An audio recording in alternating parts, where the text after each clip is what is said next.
Good morning students, welcome back online classes. आज हम करेंगे बीए पार्ट सेकेंड ईयर का फर्स्ट यूनिट का टॉपिक सम्राट की कार्य और शक्तियों का वर्णन। सम्राट राजमुकुट भी कह सकते हैं, पहले भी बताया आपको।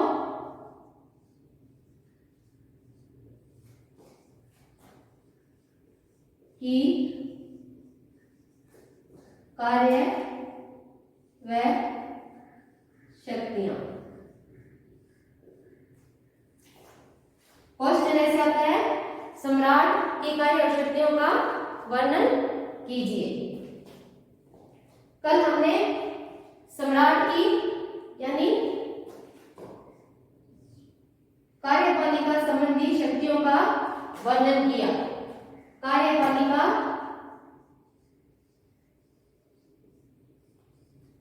संबंधी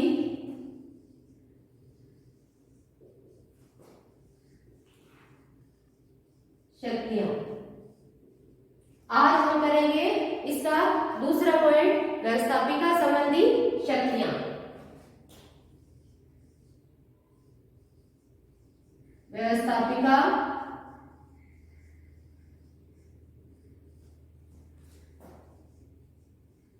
संबंधी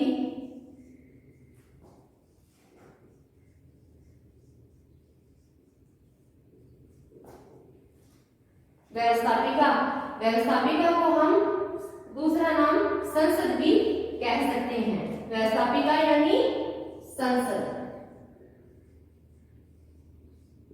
व्यवस्थापिका सरकार का दूसरा महत्वपूर्ण अंग है और व्यवस्थापिका का सबसे प्रमुख कार्य क्या है? कानून निर्माण करना। व्यवस्थापिका इस दृष्टि से अधिक महत्वपूर्ण हो जाती है कि व्यवस्थापिका अगर कानून नहीं बनाएगी तो कार्यपालिका जो देश प्रशासन करता है वो प्रशासन कैसे चलाएगा। इस दृष्टि से व्यवस्थापिका का प्रमुख कार्य क्या होता है? कानूनों का निर्माण करना। व्यवस्थापिका का सबसे प्रमुख कार्य है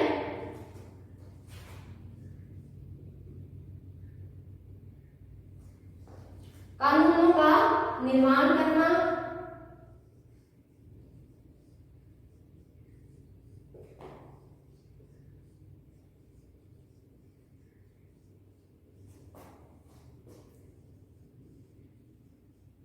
कानूनों का निर्माण करना, उनका संचालन करना,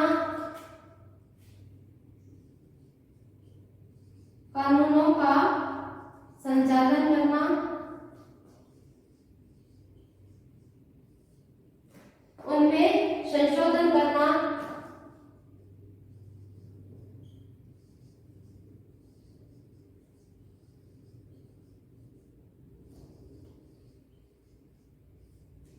इसके लिए कानूनों का निर्माण करने के लिए प्रधानमंत्री और मंत्रिमंडल को राजमुकुट की या सम्राट की स्वीकृति की आवश्यकता पड़ती है। राज सम्राट के हस्ताक्षर के पश्चात ही कोई कानून लिपिबद्ध किया जा सकता है। तो हम अगला क्या लिखेंगे? कानूनों के पारित करने के लिए सम्राट की या यूं लिख लो, कानूनों को लिपिबद्ध करने के लिए कानूनों को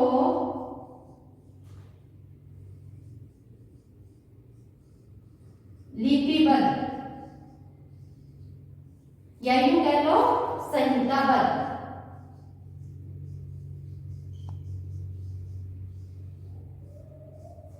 करने के लिए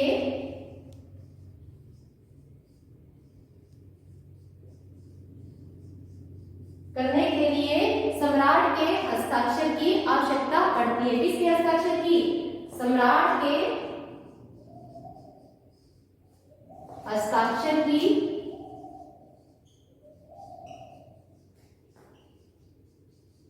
या यूं कह लो स्वीकृति की आवश्यकता पड़ती है।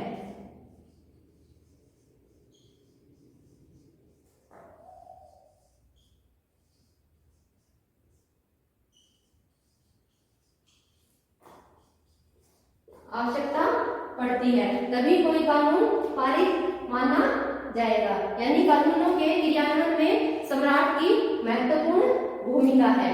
दूसरा पॉइंट हम करेंगे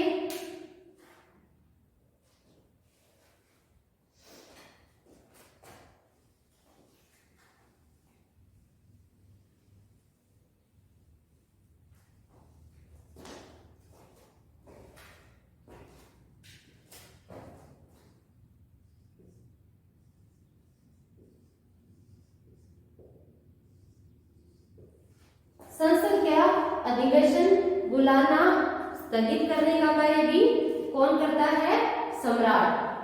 संसद यानी व्यवस्थापिका, संसद का अधिवेशन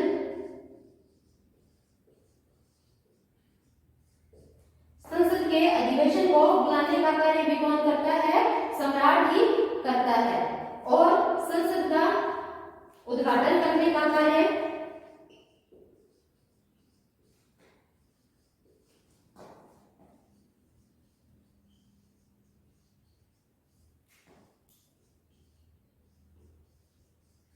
उद्घाटन का कार्य भी कौन करता है?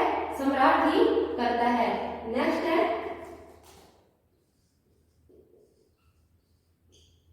संसद के सदस्यों की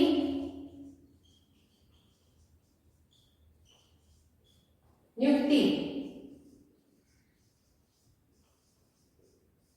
भी सम्राट ही करता है।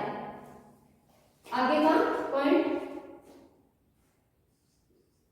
संसद के सदस्यों की पदच्युति का कार्य यानी पद से हटाने की प्रक्रिया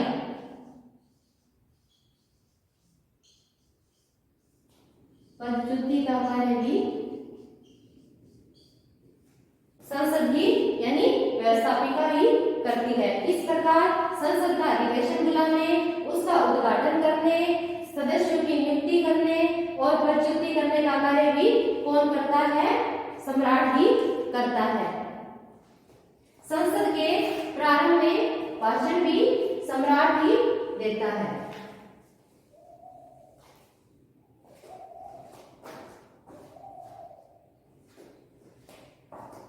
संसद के प्रारंभ में जो भाषण है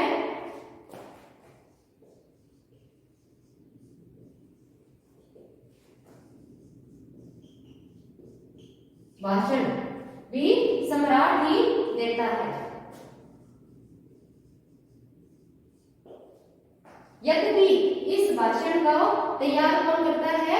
प्रधानमंत्री और उसका मंत्रिमंडल। अगला पॉइंट करेंगे, पहला हमने किया कार्यपालिका संबंधी शक्तियां, दूसरा हमने किया व्यवस्थापिका संबंधी शक्तियां, तीसरा हम करेंगे न्याय संबंधी शक्तियां।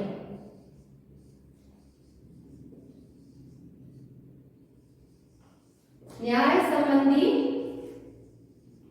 शक्तियां, न्याय संबंधी शक्तियां में भी सम्राट महत्वपूर्ण स्थिति रखता है। सम्राट क्या होता है?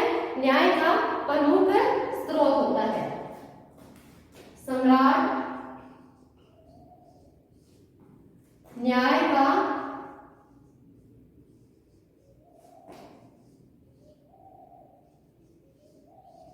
प्रमुख स्रोत होता है।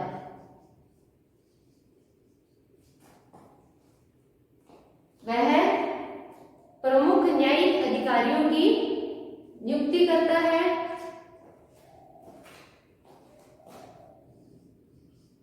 वह प्रमुख न्यायिक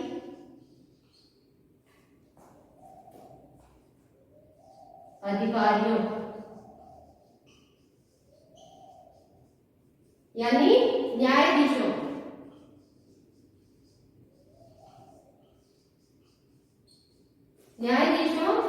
की नियुक्ति का कार्य करता है। यानी क्या हुआ? न्याय संबंधी कार्य और शक्तियों में हम पढ़ेंगे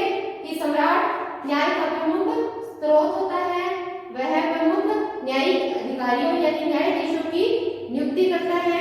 लेकिन वर्तमान में इस दृष्टि से सम्राट की स्थिति क्षीण हो जाती है, या यूं कह लो कम हो जाती है कि वह न्यायिक अधिकारियों यानी न्यायाधीशों की नियुक्ति तो कर सकता है, लेकिन उसको उनकी पदच्युति यानी पद से हटाने का अधिकार नहीं है। यानी न्यायाधीशों को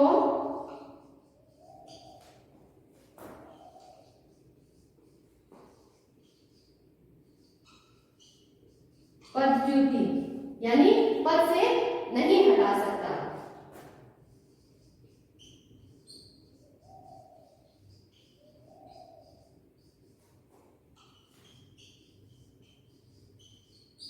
नहीं है। ये हमने पढ़ी न्याय संबंधी शक्तियां। नेक्स्ट हम पढ़ेंगे धार्मिक शक्तियां।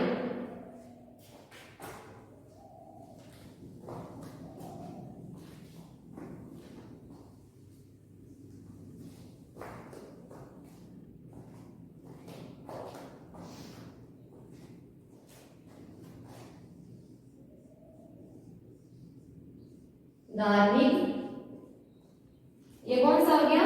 ए हमने पढ़ा व्यवस्थापिका संबंधी, बी हमने पढ़ा कार्यपालिका संबंधी, सी हमने पढ़ा न्यायिक संबंधी और डी हमने पढ़ेंगे धार्मिक शक्तियां। सम्राट क्या होता है? धर्म का प्रमुख रक्षक और पोषक होता है। धर्म का रक्षक और पोषक होता है। वह एंग्लिकन चर्च, इंग्लैंड की एंग्लिकन चर्च, वह यानी सम्राट, वह यानी सम्राट के लिए आया है। वह एंग्लिकन चर्च का प्रधान होता है। वही कैंटरबरी और यॉर्क के बिशपों, वही यॉर्क और कैंटरबरी,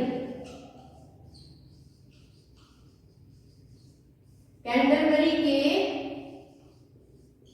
बिशप, यहां से देखना बिशप यानी अधिकारी कह लो, कर्मचारी कह लो, धर्माधिकारी कह लो, ठीक है। कैंटरबरी के बिशप व अन्य बिशपों की नियुक्ति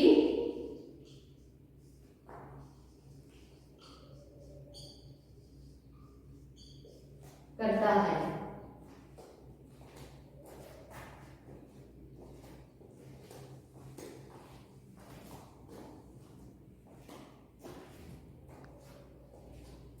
अगला इसमें वह इंग्लैंड की धार्मिक सभा, राष्ट्रीय सभा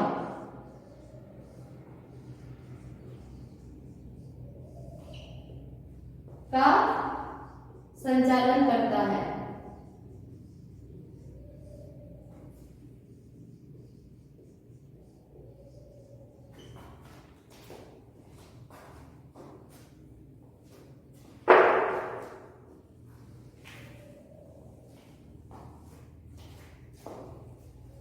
अगला है सम्राट का यह दायित्व बनता है कि वह रोमन कैथोलिक से विवाह ना करे।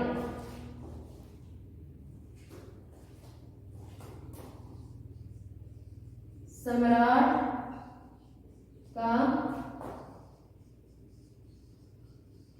दायित्व बनता है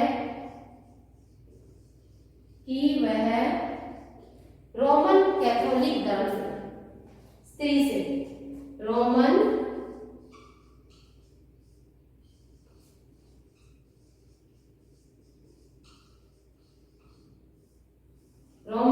कैथोलिक धर्म की स्त्री से विवाह ना करे।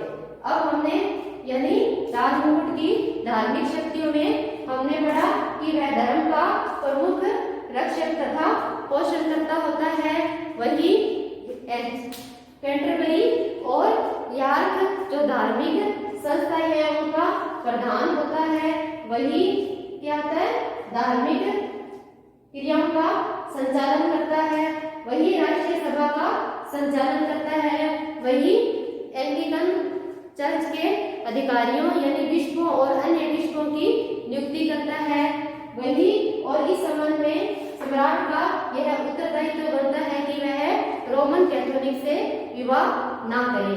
अब हम अगला पॉइंट पढ़ेंगे, राजमुकुट की कार्य और शक्तियों में सम्मान का स्रोत।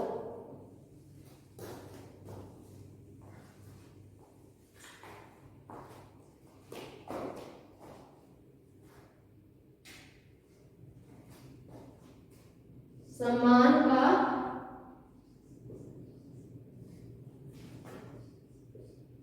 स्रोत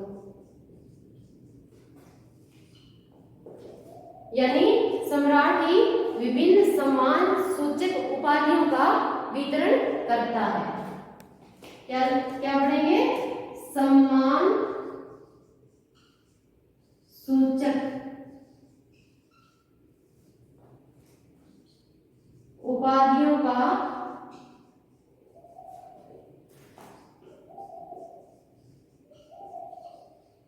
वितरण करता है।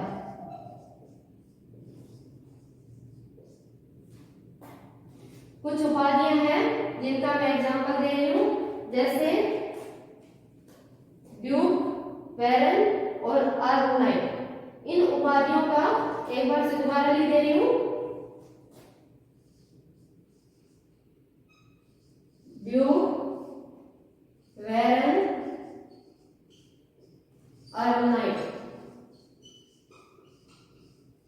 उपाधियों का वितरण भी कौन करता है, सम्राट ही करता है। इस प्रकार हमने पढ़ा सम्राट अथवा राजमुकुट की कार्य और शक्तियां। उसमें हमने पढ़ा कार्यपालिका संबंधी शक्तियां, व्यवस्थापिका संबंधी शक्तियां, न्याय संबंधी शक्तियां, सम्मान का स्रोत और धर्म संबंधी सम्राट की शक्तियां। लेकिन ये शक्तियां मात्र सम्राट की सैद्धांतिक ही है, व्यवहार में सारा कार्य प्रधानमंत्री और उसके मंत्रिमंडल या कैबिनेट के द्वारा ही किया जाता है। इस प्रकार हमारा ये आज का ये सम्राट और राजमुकुट की कार्य और शक्तियों का टॉपिक समाप्त होता है। अब हम नेक्स्ट टॉपिक स्टार्ट करते हैं।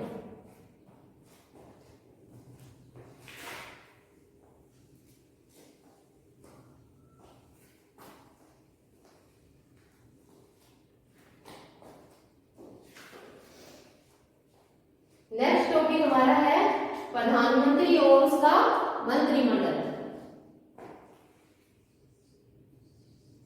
प्रधानमंत्री और मंत्री मंडल यानी कैबिनेट।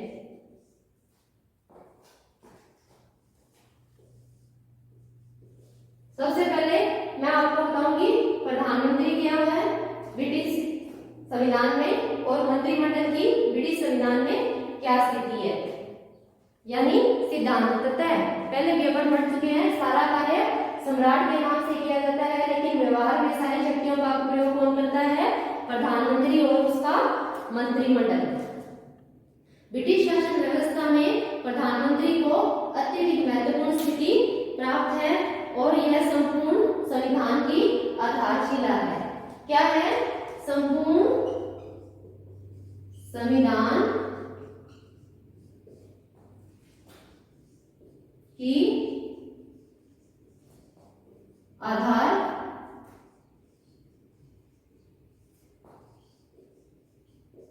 संपूर्ण संविधान की आधारशिला है। यानी ब्रिटिश संविधान में प्रधानमंत्री को इतनी महत्वपूर्ण स्थिति प्राप्त है कि उसकी तुलना जर्मनी के सम्राट और अमेरिका के राष्ट्रपति से कहीं अधिक इंग्लैंड के प्रधानमंत्री और मंत्रिमंडल को अधिकार और शक्तियां प्राप्त है।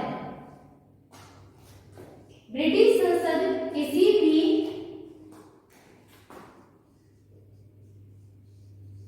ब्रिटिश संसद इतनी शक्तिशाली है कि वो किसी भी विषय पर कानून का निर्माण कर सकती है, उसमें संशोधन कर सकती है, उसको रद्द कर सकती है और किसी भी विषय पर कानून बना सकती है।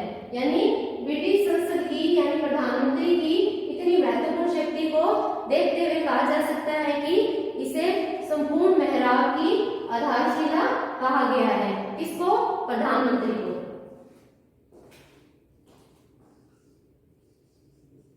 प्रधानमंत्री को संपूर्ण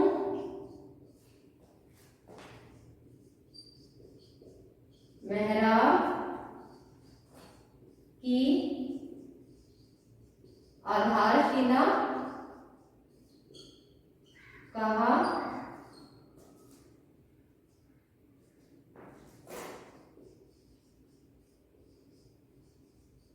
संपूर्ण मेहराब की आधारशिला कहा गया है। और दूसरी उपमा हम प्रधानमंत्री को यह कह सकते हैं कि प्रधानमंत्री जहाज रूपी यंत्र का परिचालक है।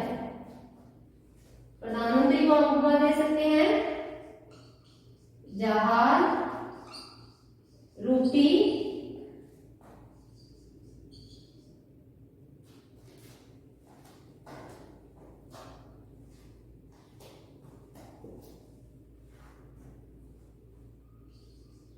यंत्र का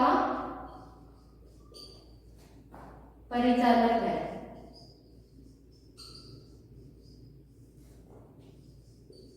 यानी प्रधानमंत्री शासन को जब चाहे जैसे चाहे अपनी मर्जी के अनुसार उसको मोड़ दे सकता है, उसको चला सकता है। प्रधानमंत्री की इसी महत्वपूर्ण स्थिति को देखते हुए हम कह सकते हैं कि इंग्लैंड में ब्रिटिश सरकार को प्रधानमंत्रीय सरकार या मंत्रिमंडलीय सरकार भी कहा जाने लगा है। यानी ब्रिटिश संविधान में प्रधानमंत्री की महत्वपूर्ण स्थिति को देखते हुए क्या कहा जा सकता है? प्रधानमंत्रीय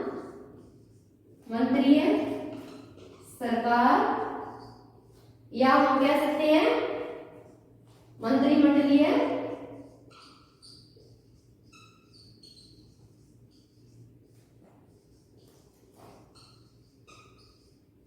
सरकार। और अगर प्रधानमंत्री बहुमत प्राप्त नेता होता है तो इसकी शक्तियां अमेरिकी राष्ट्रपति से भी कहीं अधिक हो जाती है। इस प्रकार आज हमने पढ़ा कि ब्रिटेन में या इंग्लैंड में प्रधानमंत्री की वास्तव में स्थिति और उसका इंट्रो। अब हम आगे पढ़ेंगे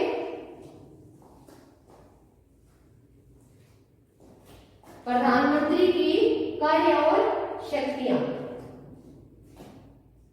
ब्रिटिश प्रधानमंत्री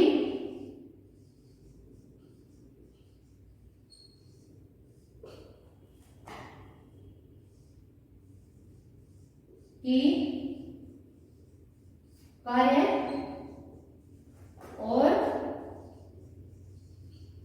शक्तियां।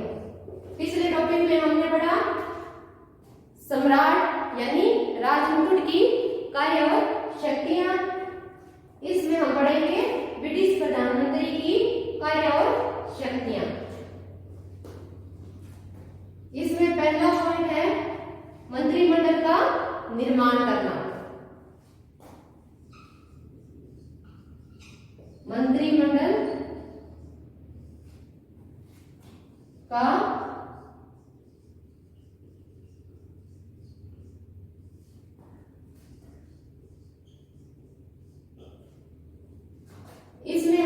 डिटेल देखेंगे कि ब्रिटिश प्रधानमंत्री ही मंत्रिमंडल का निर्माण करता है, उसके अध्यक्षों की नियुक्ति करता है, उसके सदस्यों में विभागों का वितरण करता है और दल में उनकी स्थिति के अनुसार ही उनकी नियुक्ति की जाती है।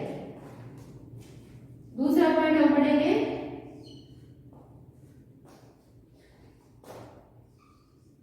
मंत्रिमंडल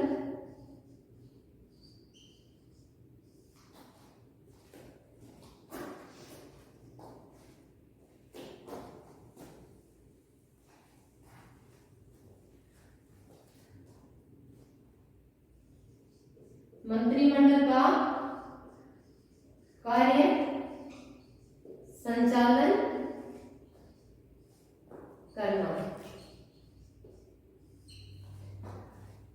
यानी मंत्रिमंडल में यानी कैबिनेट में विभिन्न मंत्रियों की नियुक्ति के पश्चात अगला नेक्स्ट कार्य है मंत्रिमंडल या कैबिनेट में विभिन्न मंत्रियों के कार्यों का संचालन। प्रधानमंत्री मंत्रिमंडल में मंत्रियों के कार्यों या विभागों का वितरण करने से पहले दल में उसकी स्थिति, दल में उसकी यानी मंत्रियों की स्थिति, समाज में उनकी प्रतिष्ठा,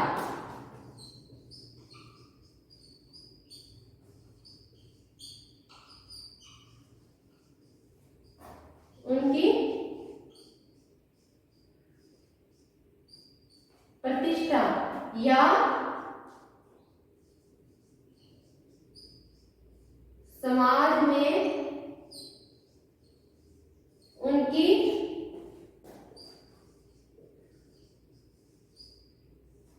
स्थिति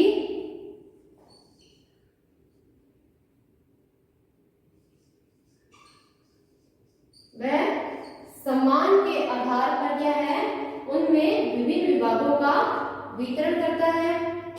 यानी मंत्रिमंडल का महत्वपूर्ण कार्य क्या हो गया, मंत्रियों की नियुक्ति करना और मंत्रियों की नियुक्ति करते समय प्रधानमंत्री का यह दायित्व बनता है कि वह यह देखे कि उनकी समाज में स्थिति और प्रतिष्ठा क्या है, यह देखते हुए ही वो विभिन्न विभागों में मंत्रियों के कार्यों का संचालन करता है। अगला पॉइंट हम पढ़ेंगे मंत्रिमंडल का अंत।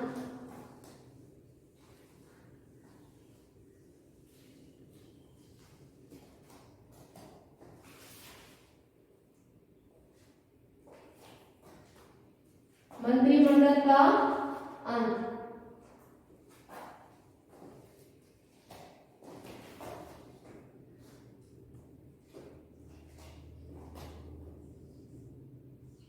मंत्री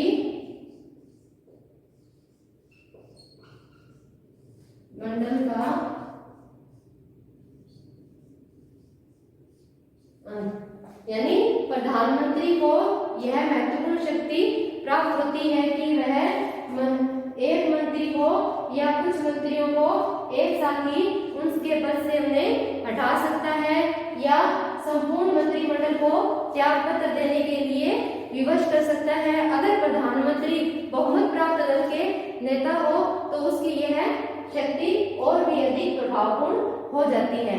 तो आज हमने पढ़ा प्रधानमंत्री और मंत्रिमंडल की तीन विशेषताओं। पहली विशेषता क्या हमने पढ़ी, मंत्रिमंडल का निर्माण करना। दूसरा, मंत्रिमंडल में मंत्रियों के विभागों का वितरण करना। और तीसरा, मंत्रिमंडल का अंत। आगे की कार्य शक्तियों का वर्णन हम नेक्स्ट क्लास में करेंगे। Thank you, have a good day.